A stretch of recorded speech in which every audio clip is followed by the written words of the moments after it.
Bismillah. Assalamualaikum warahmatullahi wabarakatuh.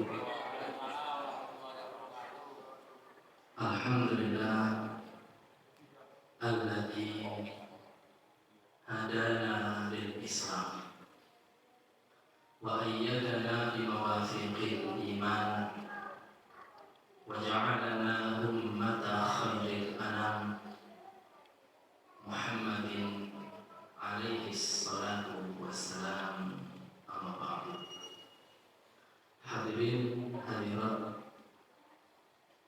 jamaah pengawasan Masjid At-Taqwa ingkang kula hormati lan kula muliaken. Monggo salam syukur dumateng Allah Subhanahu wa taala. Mugi-mugi mriki terus hamba-Nipun ingkang pinter syukur. Menawi syukur mangke nikmatipun dijagi lan ditambah. Niki bersyukur alhamdulillah, mugi-mugi saged istiqomah. Menawi istiqomah insyaallah mangke husnul khotimah. Ini istiqomah insyaallah husnul khotimah. Yang istiqomah niku mangke ketika sakaratul maut didatangi malaikat. Malaikat niki ngucapaken alla takhafu wa la tahzanu wa abshiru bil jannati allati kuntum tu'adun. Ingkang artine napa? Hei wong apik, hei wong istiqomah. Mungkin mangke ini termasuk yang dipanggil dan seterusnya ini. Allah takhafu, ojo wedi, jangan takut. Jangan takut apa maksudnya? Jangan takut alam kubur. Sampai ini mau ngambil enak usaha enak alam kubur. Ini. Wala tahzanu, ojo sedih. Jangan sedih terhadap apa? Terhadap dunia yang kamu tinggalkan. Wa abshiru bil jannati allati kuntum tu'adun, dan berbahagialah karena telah ada surga yang disediakan oleh Allah untuk itu ganjaran yang apa pasti kemana. Innal ladzina qalu rabbuna Allah tsumma istaqamu tatanazzalu alaihimul malaikah. Ini artinya apa? Sesungguhnya orang yang beriman kepada Allah lalu istiqomah dalam keimanannya, tatanazzalu alaihimul malaikah, datang kepada mereka malaikat. Di antara tafsirnya ini pas sakaratul maut. Tandanya apa harus berkhatimah, memberi kabar tiko. Jangan takut, jangan sedih, berbahagia. Urus nanti. Nanti ini sesuai dengan tema kita, 3 rahasia Allah. Tapi untuk menuju 3 rahasia itu kita harus memulai dari yang dasar terlebih dahulu. Nomor kali setelah memiliki syukur alhamdulillah, memiliki salawat kepada Rasulullah Muhammad sallallahu alaihi wasallam. Mugi-mugi memiliki digambilaken derek lampahipun. Digambilaken apa? Derek suri Ramadan. Mengikuti suri Ramadan Nabi Muhammad sallallahu alaihi wasallam. Mungkin digambilaken lan mangke teng akhirat diakoni benten antara ngaku-ngaku lan diakoni. Kalau ngaku-ngaku gampang loh. Aku itu mati Nabi Muhammad sallallahu alaihi wasallam. Ambil ngaku. Menawi diakoni. Nah, iki PR iki. Ya apa sepatus diakoni ngedere namanya Nabi. Ya apa sepatus hampir melampaui utawi derek lampahipun Nabi.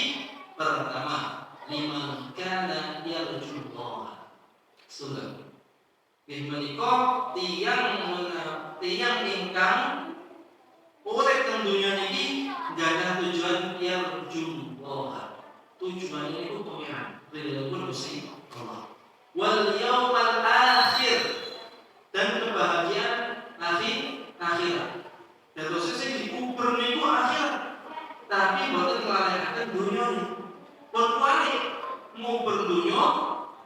fi akhir hari.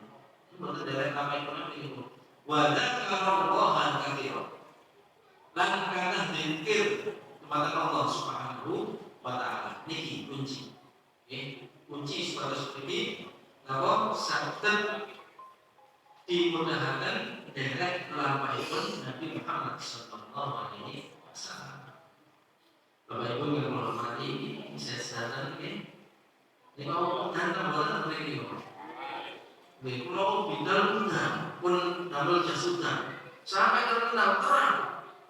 Wis timbang napa melepas jasud jangan mungkin datang di hutan malih kalau damel.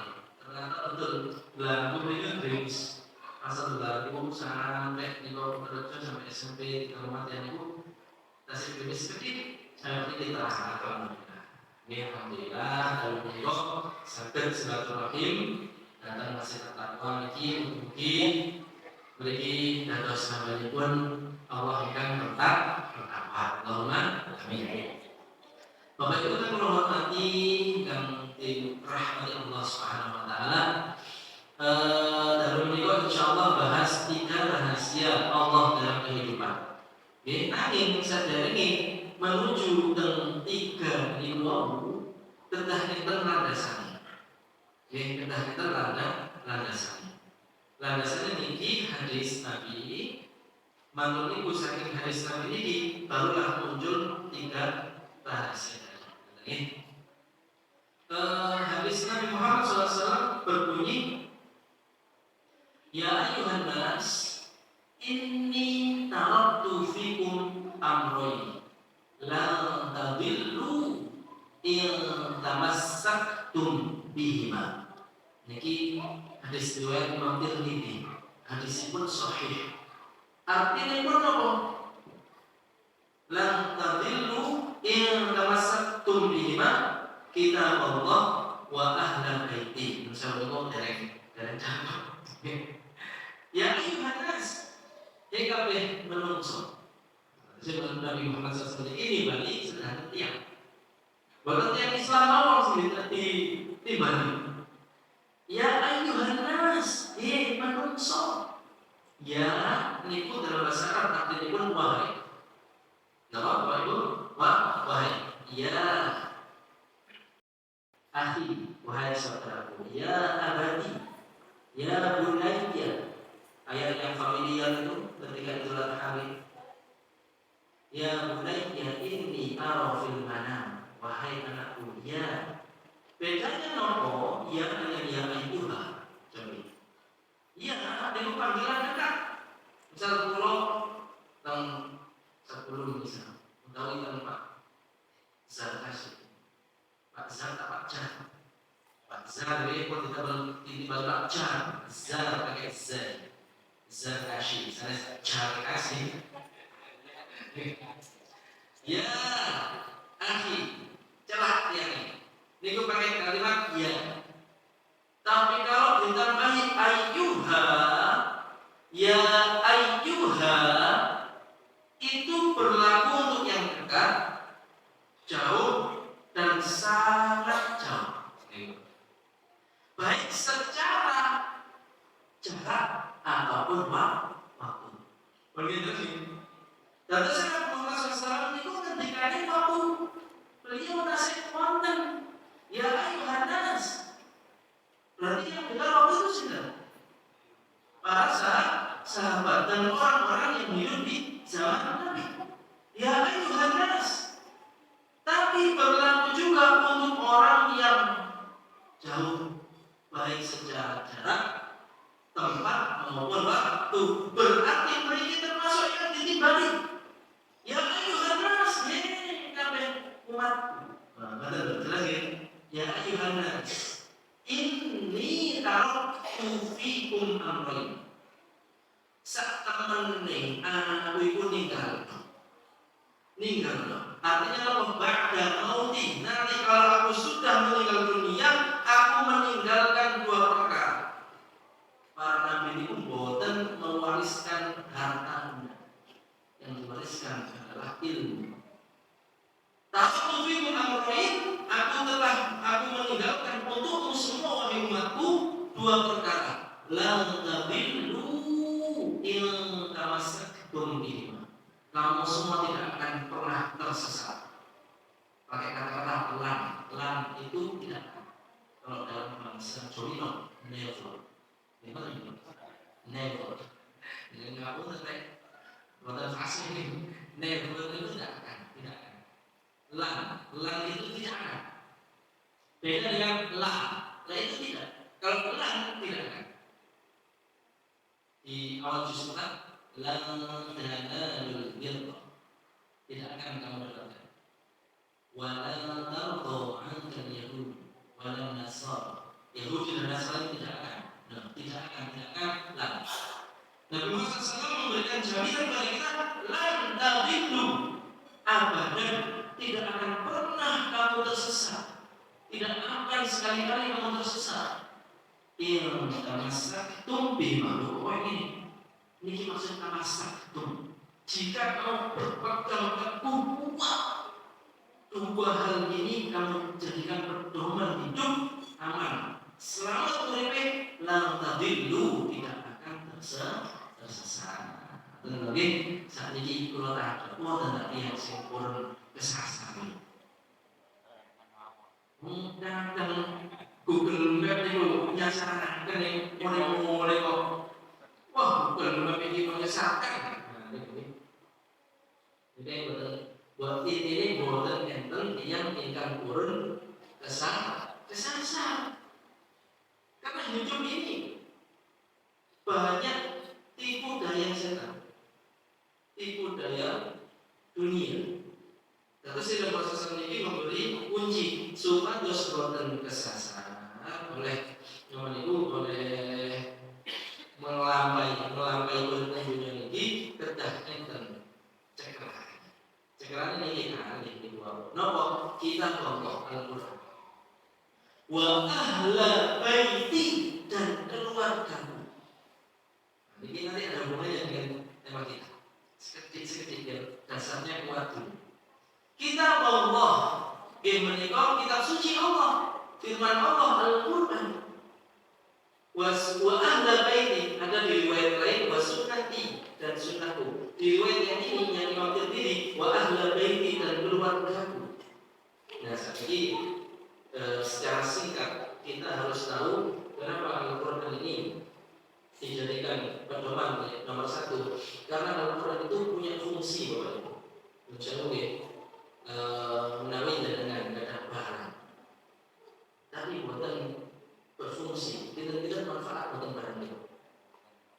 Barang, HP, HP berkonek jutaan, tapi buatan yang internet, ya berfungsi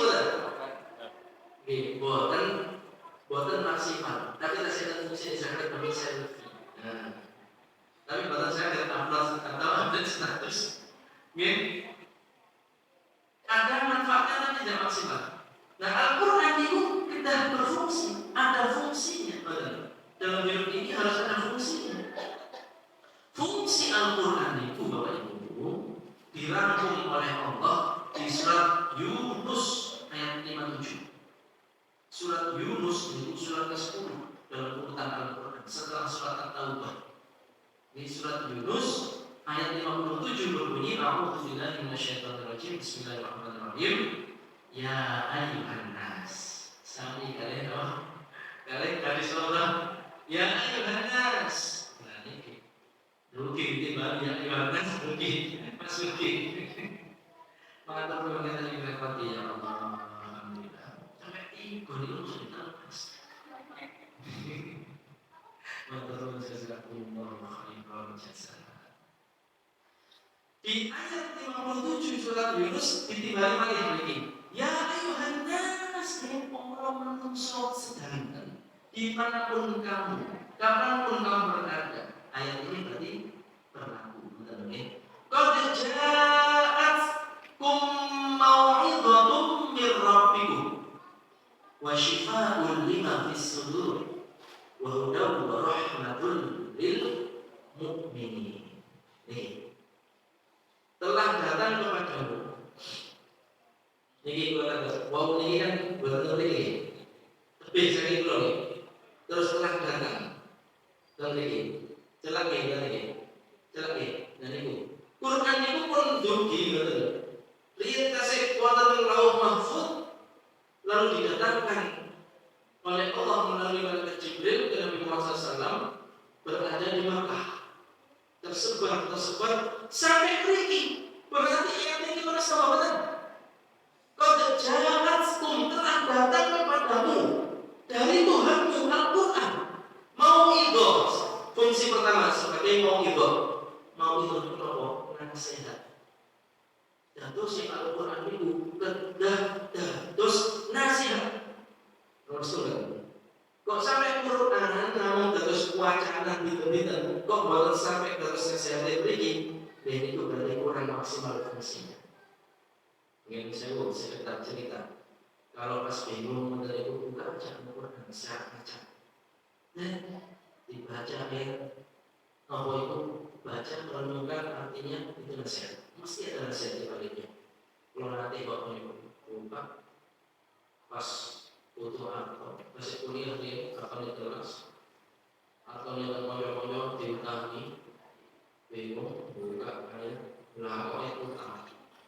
Asal ya Allah, aku ini disuruh mensedekahkan. Jika yang berhutang kepadamu sedang kesulitan, beri tempo waktu. Tapi jika kamu sedekahkan hutangmu itu lebih baik bagimu. Masya Allah. Akhirnya kalau amalkan mengandung boleh petunjuk nasihat itu. Kalau amalkan mengandung itu rezeki, Masya Allah. Sampai bisa beli tiket pulang ke Indonesia dari Mesir. Padahal badan usaha dari sepuluh. Itu harus pintu-pintu rezeki yang tidak sama-sama. Ini contoh sederhana. Saya akan tunjuk di ini fungsi pertama Al-Quran apa sebagai nasihat. Wa syifa'un lima fis sudur, dan juga sebagai syifa. Syifa itu apa? Penyembuh. Obat, penyembuh.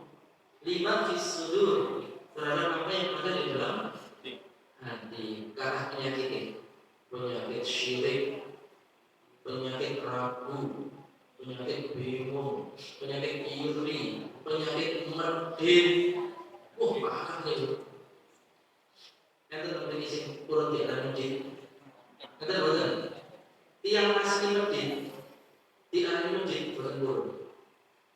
Sepakat betul. Tiang ini saya suruh masjid itu kalau nangis nyontoh.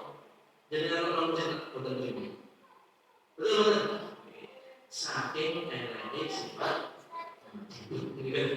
Begini. Nah, Quran itu sebagai obat terhadap penyakit hati itu. Berarti lima fisudur, penyakit hati yang ada dalam dada. Wahudan, dan sebagai petunjuk. Ini fungsi ketiga.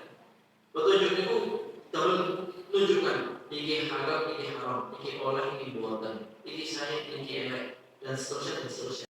Ini tidak kita rinci. Dan nanti nyampe ke tema ini lebih mendalam. Begitu. Warahmatun lil mu'minin, dan sebagai rahmat kasih sayang Allah bagi kita. Kalau Allah tidak sayang, tidak diberikan Quran.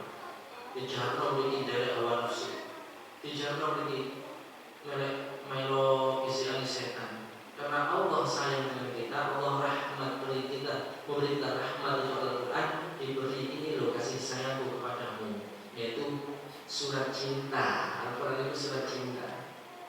Biar kita sadar balik dan suara Allah. Mungkin jelas ya? Yang menarik Bapak Ibu, menurut saya dari ayat 57 surat Yunus ini, di awal ayat yang dipanggil itu seluruh manusia. Ya ayyuhannas, betul ya? Berarti termasuk di dalamnya semua manusia, pun itu zaman Nabi atau zaman setelahnya, pun itu orang Islam atau non Muslim termasuk. Tapi di akhir ayat lil mu'minin, bagi orang yang beriman. Artinya hanya orang beriman di kalangan umat manusia lah yang bisa menjadikan Quran berfungsi dengan 4 fungsi tadi. Jelas ya? Jelas ya? Nah, baru sekarang ini mau bukan 2 perkara yang kami tinggalkan, yang aku tinggalkan. Jika kamu jika kamu semua umatku, terus Rasulullah SAW berpegang teguh dengan kedua ini,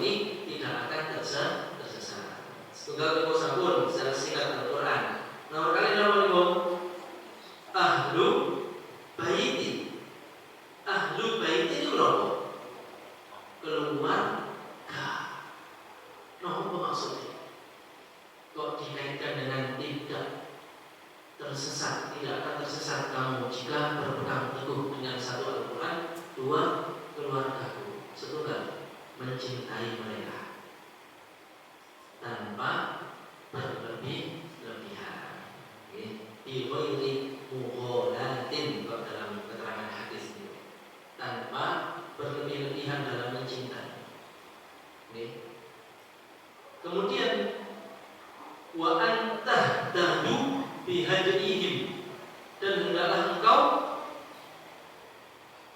mencari petunjuk atau mengikuti petunjuk mereka.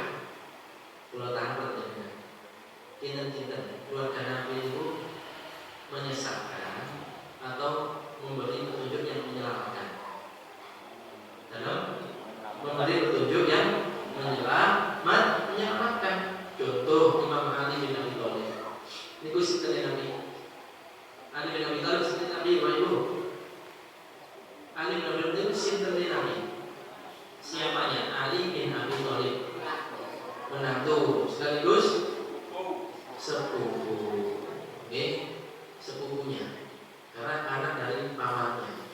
Mana? Niku napa menjelaskan tentang Quran misalnya ketika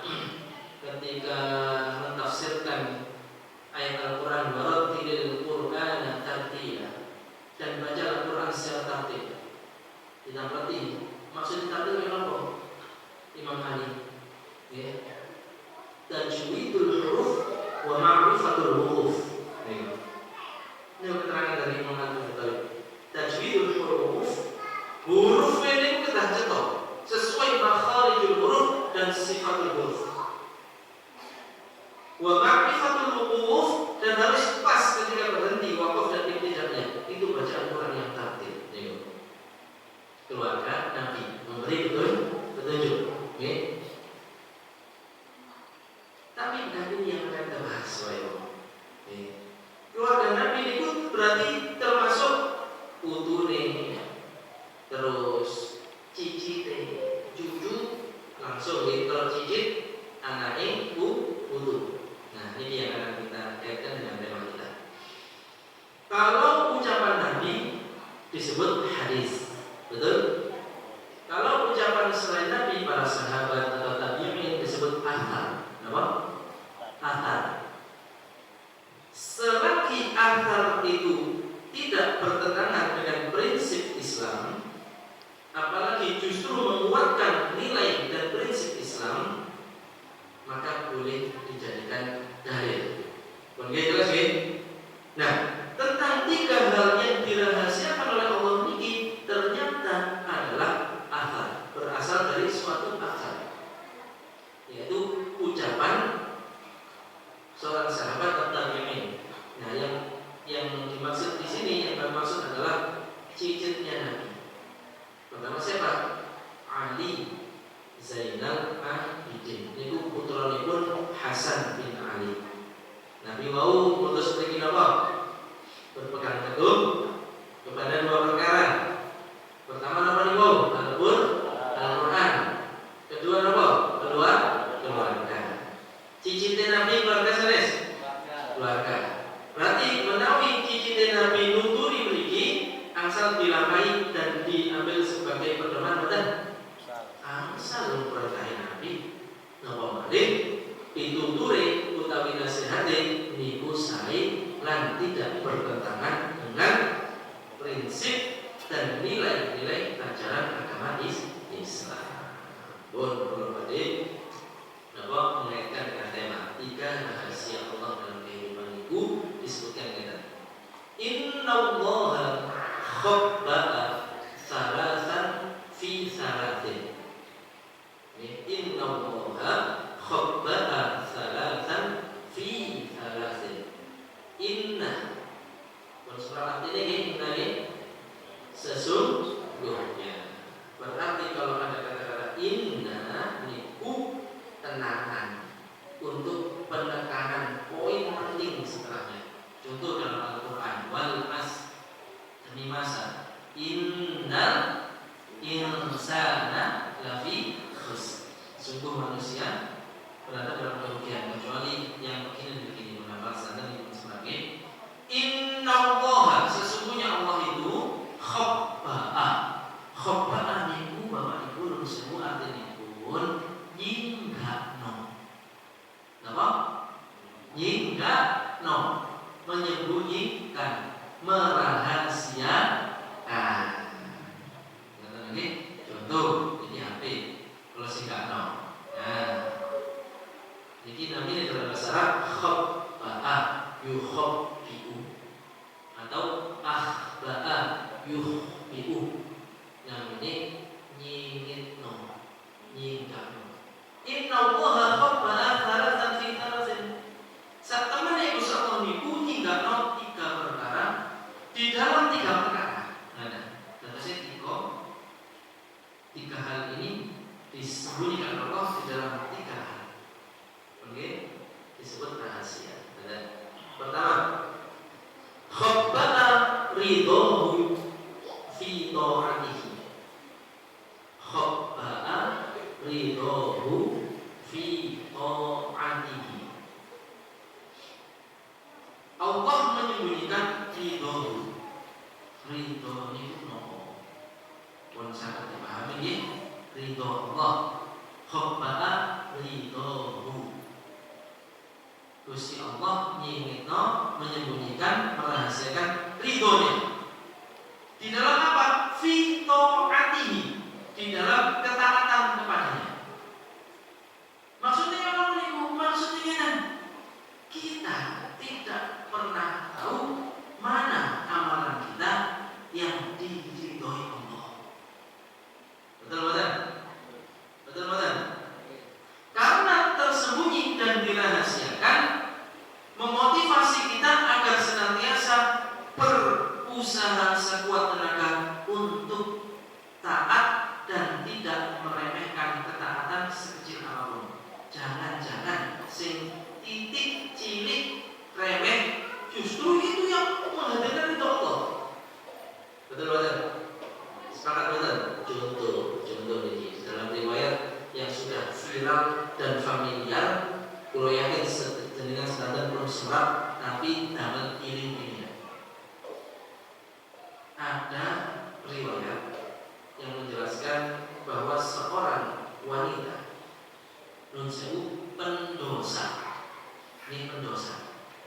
Jadi dalam riwayat yang lain keterangannya itu nun sewu. WTS gitu. Oke, buat paham ya, betul usah dijaparakan. Wanita pendosa. Niku mlebu swarga. Padahal dosane sakalewan. Gara-gara napa? Memberi minum seekor anjing yang kehausan. Memberi minum seekor anjing yang kehausan, menghadirkan ridho Allah, dosa-dosa yang diampuni, dirahmati Allah karena dia punya rahmat dan punya kasih kepada makhluk Allah yang tersiksa sehingga masuk surga. Ayo no oleh mari itu yo menungso sing kehausan nah ini pas kalau mulai ini swarga. Swarga nanti dengan setelah ini Allah. Amin. Alhamdulillah saya semua pulang. Jangan kenapa? Lu mari ngombe non sewu gugup dulu. Gugup betul. Meso. Gugup. Kalbun dalam bahasa Arab. Bahasa Arab hati-hati. Salah ucap salah arti. Kalbun ini mau gugup. Kalbun hati. Makanya nyanyi Mahajan jangan sampai kalbi. Kalbi fil Madinah. Jangan kalbi fil Madinah. Kalbi lah gugup.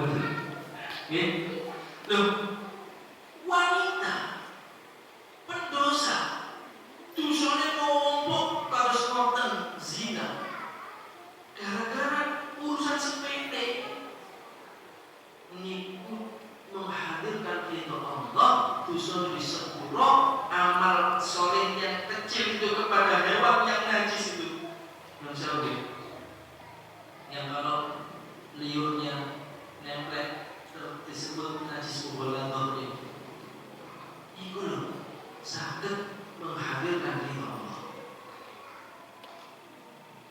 Jadi berarti pelajarannya apa yang bisa kita ambil? Tidak boleh meremehkan kebaikan sekecil apapun. Contoh lain, seorang laki-laki di zaman sebelum Nabi Muhammad SAW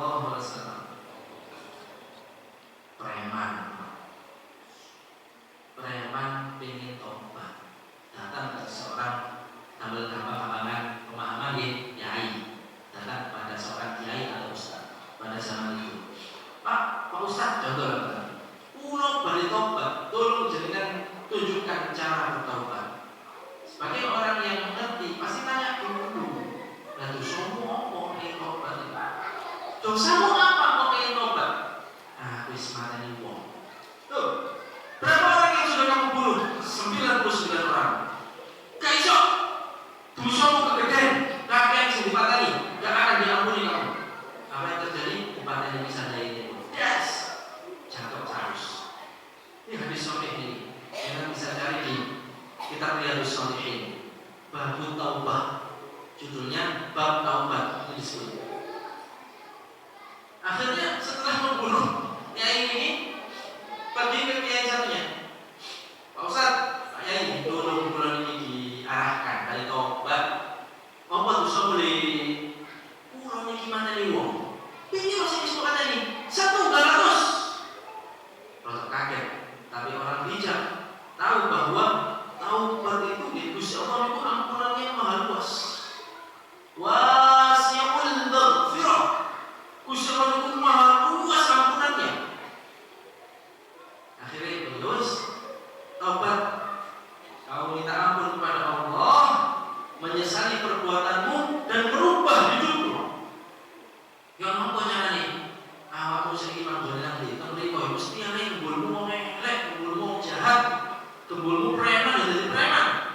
Kono pindah kono. Nang pondok Tarbiyatul Akhlak. Contoh lagi.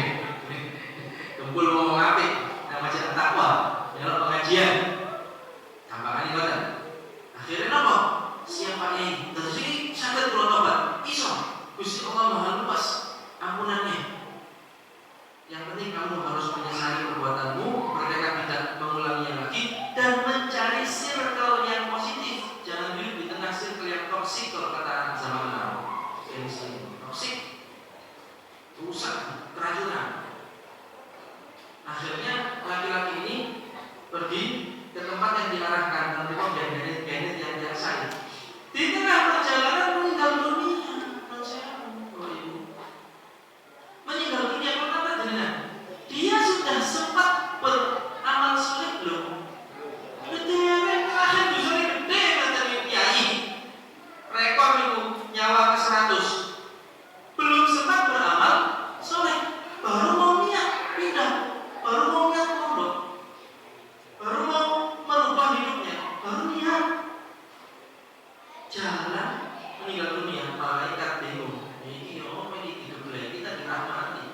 Gebleki bagianku ini dosanya akeh. Malaikat adab berkata seperti itu, gebleki.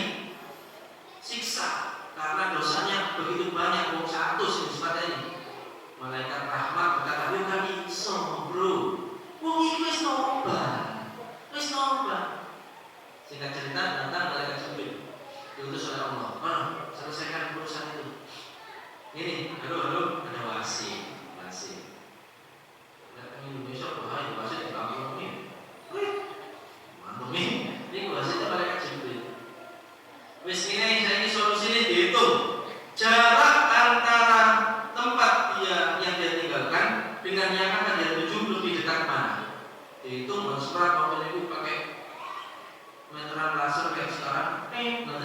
Canggih ini di apa namanya? Dunia bangunan itu. Corong itu pria mengeluarkan meteran kuat. Tandanya nih, Pak coba meteran nih.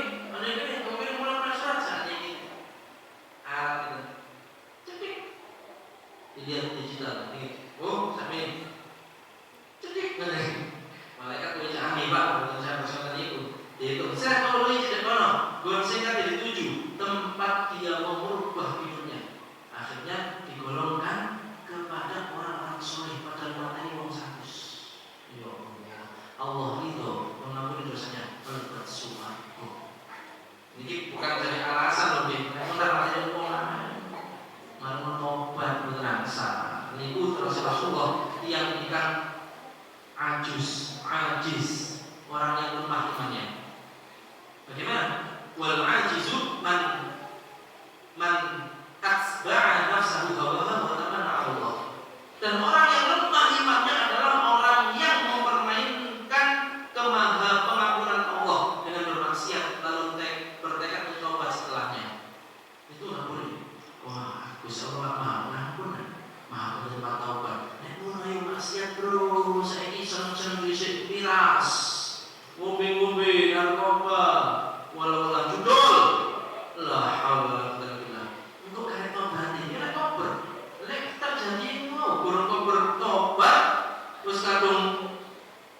jeduk ngombe-ngombe mereka kok turun koper la ilaha langsung entek udah deh. Jelas kan? Jelas kan? Berarti apa? Tidak boleh meremehkan kebaikan sekecil apapun. Bahkan Rasulullah SAW itu bersabda, "Ittaqunna walau bisyikki tamrah." Kamu bisa menyelamatkan dirimu dari api neraka meskipun sedekah separuh biji kurma. Separuh biji kurma bisa nyelamatkan api neraka. Berarti kan Allah mengatakan itu dari separuh biji kurma itu. Ya Allah boleh nolong wong sing kesusahan. Tonggone nomone dulure. Lek nolong tonggo nilainya sebagai sedekah. Cara tangga. Kok sampai segitu dulure nilainya sedekah dan silaturahim. Dan itu kedua-duanya adalah kebaikan yang pahalanya Masya Allah luar biasa. Jadi ada lanjut. Ini pun sampai keremehan meskipun nolong hal yang sederhana. Menjauh di saat di zaman Nabi itu nanti dikatakan swarga. Terus di swarga itu enten ya katakan lagi laki-laki yang punya wanita yang awal tengah merah misalnya gue bertengger itu nomor enggak wanita nyaman nikmat benar. Nah Rasul nyaman kepada Jibril ini biar amarnya opo enak temen yang wanita. Ternyata apa?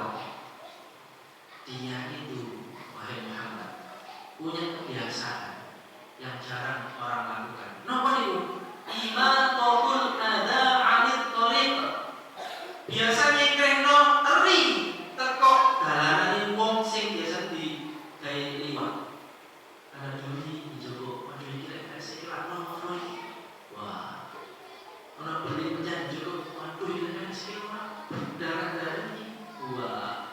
Kalau tambah niku amalan kita sudah niku bahaya karena modalnya gede tadi lho. Halo Bapak Ibu. Halo. Nanti mau dari mana? Langke. Tapi niku dinilai oleh Allah sebagai bentuk keimanan. Soalnya boten purpo yo celoko. Ya Allah. Nah saat ini udah tonggo gak ada dulur kesusahan. Apa boten seorang juga boten menyelamat lagi nih. Ya no. Dosa. Karena orang bertakwa itu, orang bertakwa itu tidak hanya yang sujud memiliki ini, tidak ada ritual ibadah di masjid, tapi punya ibadah sosial, peduli pada orang lain yang kesusahan. Bukti ini apa? Hudal lil muttaqin, awal Al-Quran itu. Di awal Al-Baqarah kita buka das alif lam mim. Dari kalau kita mulai berfirman hudal lil muttaqin, petunjuk bagi orang bertakwa.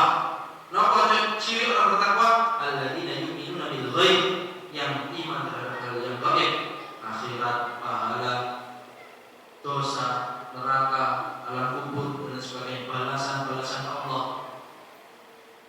Wa yuqimuna shalah, serta salat nih masjid. Wa mimma razaqnahum yunfiqun, dan menginfakkan, mensedekahkan, membantu orang lain dari sebagian rezeki yang diberikan oleh Allah. Berarti wong takwa niku mboten cukup sapa masjid takwa tok, tapi sapa omahe tanggane dulur-dulur sing kesusahan dibantu. Niku takwa. Bantu titik di sisi Allah besar dan bisa menghadirkan ridhonya. Karena Allah merahasiakan ridhonya. Maka kita harus berusaha. Aduh ini direct sing menghadirkan ridho Allah. Segala amal soleh dicari, diistiqomahkan sekecil apapun itu, meskipun hukumnya sunnah. Baca Quran misalnya. Muka-muka ini wacana ini mau surat Al-Ikhlas sebelum turu misal, Al-Falaq karena sebelum turu, bendino, ini itu sih menghadirkan ridho Allah. Ini rahasia pertama apa? Ridho Allah. Satu lagi. Contoh ini banyak yang lalai, menjauh. Ketika kita jamaah masuk masjid, kok masbuk Mas Buk napa? Nggih, ketinggalan imam. Niku jangan nunggu rakaat selanjutnya. Imamipun Allahu Akbar rukuk, mari kita nututi sami'allahu liman hamidah. Waduh, bisa. Terus menang. Ngenteni sampai rakaat kedua. Waduh, itu eman sama-sama. Datang langsung ikuti apa yang ada, kurangi ditambahi ketika imam sudah salam. Kenapa? Karena kita tidak tahu, jangan-jangan rukuk atau sujud yang kita tinggalkan tadi itu satu-satunya sujud yang diterima oleh Allah, yang diterima oleh Allah. Ini sujud kayak mulai balik sampai meninggal dunia. Tiba-tiba hanya satu sujud yang kita remehkan karena tidak termasuk rakaat itu yang diterima oleh Allah. Betul nggak? Lu untung ya Allah, biar aku melok padahal tidak masuk rakaat. Untuk melok tiba-tiba satu sujud itu tok selama hidupnya diridhoi Allah. Sehingga ini tidak diridhoi sholatnya yang kemean. Sopi ibu-ibu sujud mari gini tunggu ini tanggalnya apa ini 55 misal besok 66 Juni wah banyak diskon ini sekarang itu Allah ini Shopee apa ini Shopee lagi ya Allah tiba satu-satunya sujud yang diridhoi Allah sujud sing remeh loh sing tak tinggal siapa yang tahu tidak ada yang tahu bukan aku loh siapa yang tahu betul-betul jelas ya? Poin pertama, rahasia pertama jelas ya? Berarti tetap mencari amalan yang istiqomah. Bek-bek nih, niku kita terus ditonton Gusti Allah. Buatan angsal dan terus alasan nih. Kini harus di sini itu terus usah sore hari. Tambah sore gede. Kemudian rahasia kedua, wa habba'a suhtahu fi maksiyatihi. Wa habba'a suhtahu fi maksiyatihi. Kalau ini kalau izin balik. Alhamdulillah. Dan Allah merahasiakan wa habba'a, dan Allah nyenggakno, dan Allah nyenyenno napa suhtahu. Suh itu artinya murkanya. Allah merahasiakan murkanya fi maksiyatihi, di dalam kemaksiatan kepadanya sekecil apapun kita tidak tahu, jangan-jangan itu yang menghadirkan murka Allah. Poin kedua ini mengajarkan kita agar tidak meremehkan. Pun sampai gampang-gampang maksiat sekecil apapun itu, nggak apa-apa kepleset.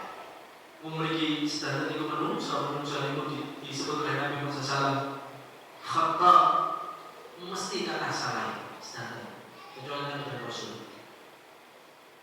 Yang terpenting dari seseorang yang bersalah itu adalah bertaubat.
kebebasan dia mencari makan dan minum. Betul betul. Nah, saya nggak ada ingon-ingonan. Hati-hati, itu makhluknya Allah. Minum pitik dicukupi, pakane, sandalnya untuk bisa. Papan. Kalau manusia kan sandal, pakan, papan. Nah, kewan. Pakan lan papan. Jadi kita begini dengan pakannya. Kok sampai boten? Padahal rangkeng batasi gerak-geriknya, membatasi gerakannya, kok boten dicukupi pakane. Ini ku saged menghadirkan murka Allah. Buktinya diriwayatkan seorang wanita berkerokok gara-gara niku kucing di kerangkeng tapi boten dipakani. Jelas gini? Jelas gini? Contoh malih bahwa Allah itu menghadirkan atau merahasiakan murkanya di dalam kemaksiatan yang kecil, yang dalam kemaksiatan yang tidak diprediksi. Contoh seseorang Nabi Muhammad SAW melampah kali para sahabat lewat kuburan, moro-moro nyelap itu pelepah tumbuhan. Sahabat tanya, kenapa Nabi? Inna sahiba hadzal qabr la yu'adzab. Sesungguhnya ahli kubur ini yang aku taruh dalam itu pelepah tanaman itu kayak bunga tanaman itu sedang diadab, disiksa. La fi kabiratin, bukan karena dosa yang sangat besar syirik, meninggalkan sholat, zina, judi, bukan. Tapi apa? Dan cabai buatan besi, cipratan pipis buatan dihindari. Cipratan pipis lewat bintang ini pakaiannya buatan dibersihkan. Ini pun disiksa. Padahal kadang-kadang setetes dan seperti air karena itu najis.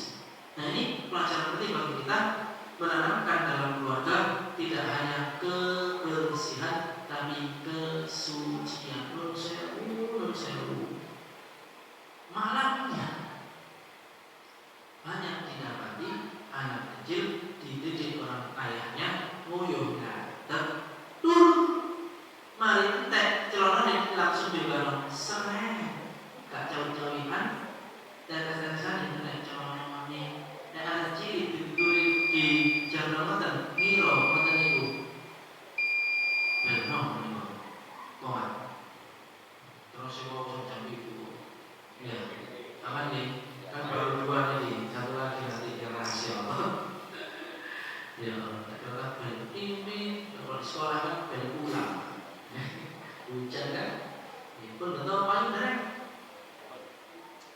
berarti ngantuk mungkin mau terang ya Allah apa nih kok tipis nih kalau nanti lewat suatu tempat kewakilan itu atau anak di pagi hari anak laki tengah pemain dewi bapak yang boi cur tengah pemain di korantok nanti kalian ada nanti tembok betul-betul pas keluar dari tembok set mas malam boleh nih ya apa nih ya Allah astagfirullah insyaallah ini betul ya berarti dodok saya selalu enggak dodok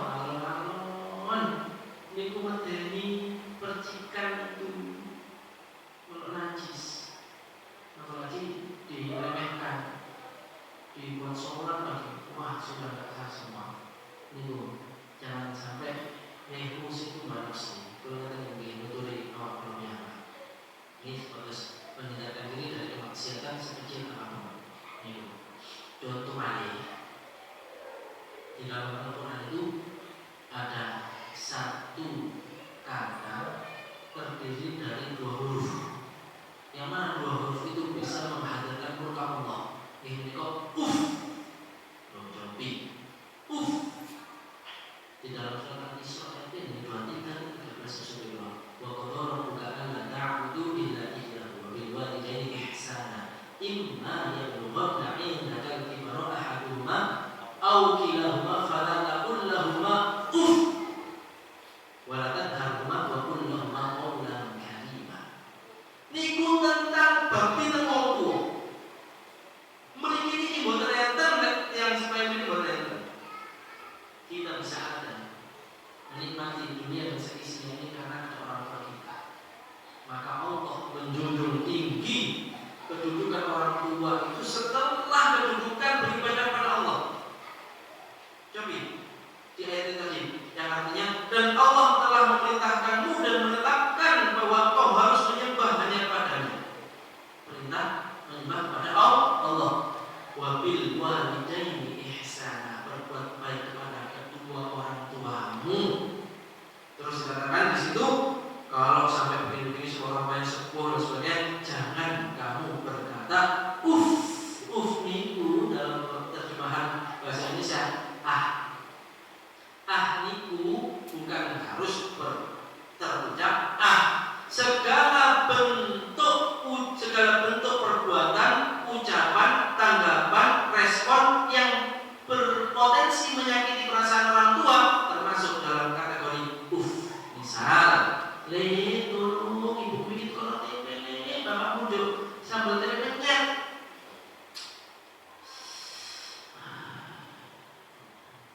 Ya mau nih? Nah itu nih. Hati-hati nih, ya hati-hati. Termasuk meskipun nggak mengucap tapi wajah. Misal sikap, respon, mimik wajah kok gak enak di dalam wong tua nih. Niku termasuk atas. Pergi jelasin mungkin mriki boten remehaken kemaksiatan sekecil apapun. Kalau tadi di rahasia pertama tidak meremehkan kebaikan sekecil apapun, nomor dua tidak meremehkan kemaksiatan sekecil apapun, yang ketiga rahasia ketiga ini wa habba'a awliya'ahu fi khalqihi. Apa itu? Wa habba'a utawiniku wa utawiniku dan biasa kawas ngoten ta. Man utawiniku sapa? Nah ini wa utawiniku dan habba'a utawiniku nyengitno. Auliya'ahu utawiniku kekasih-kekasihnya fi khalqihi di antara hamba-hambanya. Ya Allah. Rahasia ini menakjubkan Allah. Dan Allah merahasiakan buatan ngetokno di antara hamba-hambanya itu siapa yang dikasihinya, siapa yang dekat dengannya, siapa yang mulia di sisinya, dan bisa dinilai dari kasat mata. Wong iki rambutnya mencis, kopeng wapi, sampai kronis oleh ini ya Allah ini mesti. Nah, tidak bisa. Yang bisa dilihat dari tampilan luar, karena Allah menilai kita dari hati dan ketakwaan. Berarti kesimpulan dari rahasia yang ketiga ini, kita tidak boleh meremehkan siapapun. Kalau tadi tidak boleh meremehkan kebaikan sekecil apapun, yang kedua tidak boleh meremehkan kemaksiatan sekecil apapun, yang ketiga tidak boleh meremehkan siapapun. Tapi kita sebagai orang beriman harus punya kepercayaan diri bahwa kita orang yang dicintai Allah. Kalau nggak dicintai Allah nggak dikasih iman, Pak. Betul kan? Tapi yang nggak boleh itu adalah merasa lebih baik dari orang lain. Itu tadi contohnya sombong. Dan sombong itu tidak bisa masuk surga. Kenapa? Karena setan itu, iblis itu diusir dari surga karena sombong. Bagaimana mungkin kita mau masuk surga membawa sifat iblis yang mana iblis sendiri dengan sifat itu dikeluarkan dari surga? Berarti bagaimana kewajiban kita? Kewajibannya ini saya izin pakai pantun, Pak. Ini pantun, pantun. Ini pantun asal maksudnya berasal itu nyanyi. Ini normalnya nyanyi itu ulakan bangsa. Kasih Islam ini tidak sama. misal musika, nasyid, ini pantun. Nggak usah dijawab cakep, dijawab tekor, masya Allah, di masjid. Terus ya, jalan-jalan ke kota besar. Jangan lupa membeli kain. Nah, ini cocok. Belum ada nih. Jalan keliling-keliling misalnya mikir. Jalan-jalan ke kota besar, jangan lupa membeli kain. Tegakkan amar ma'ruf nahi munkar tanpa meremehkan orang lain. Nah, cocok nih. Alhamdulillah. Dan pasti nanti bakal meremehkan yang itu. Dalam Al-Quran disebutkan la yaskhar qaumun min qaum asa an yakunu khairan minhum wala nisa'un min nisa' asa an yakunna khairan minhun. Terakhir nih penutupan. Janganlah suatu kaum mengolok-olok kaum yang lain, karena bisa jadi kaum yang diolok-olok lebih baik daripada kaum yang mengolok-olok. Kaum itu Bapak Ibu dan Sewu berlaku untuk banyak orang ataupun sedikit orang, bahkan satu orang pun termasuk dalam kalimat kaum. Dalam bahasa Arab, kaum itu berlaku untuk satu, dua, dan seterusnya. Contohnya misal kita duduk di masjid, berzikir, baca Al-Quran sendiri, termasuk ada suatu kaum yang membaca Al-Quran. Oke? Menurut ibu, langsung lanjutkan penjelasan ayat ini. Yang kompak dong, ibu-ibu, bapak-bapak, dengerin. Kompak dulu, harus banter. Ansal badan. Kurang banter, ansal badan. Wah, luar biasa. Soalnya ini ayat ini tentang ibu-ibu. Kalau balik nih, janganlah suatu kaum ngelek-ngelek kaum liyane, karena bisa jadi kaum sing dielek-elekno luwih apik timbang sing ngelek-ngelekno. Menurut saya, setelah penyebutan kaum secara umum sama Allah dikhususkan wala nisaun. Dan janganlah para wanita itu ngelek-ngelekno para wanita sing liyane. Bisa jadi wanita yang dielek-elekno ibu luwih apik timbang wanita sing ngelek-ngelek. Kenapa kok dikhususkan? Soalnya sing kulino ngelek-ngelekno ibu. Boten nggih? Boten salah. Boten. Niki firman Gusti Allah. Peringatan keras bahwa wanita yang berkumpul berkata-kata niku biasanya ngerasani Allah, memfitnah, mengadu domba dan lain-lain. Bukan berarti laki-laki boten, tapi ini Al-Quran. Bisa dicek di surat Al-Hujurat. Insyaallah Al-Hujurat. La yaskhar qaumun min qaumin asa an yakunu khairan minhum wala nisa'un min nisa'in asa an yakunna khairan minhun. Dalam keterangan tafsirnya memang seperti itu, dikhususkan wanita sebagai peringatan. Jadi bukan berarti saya benar boten. Tapi penekangan harus wajib.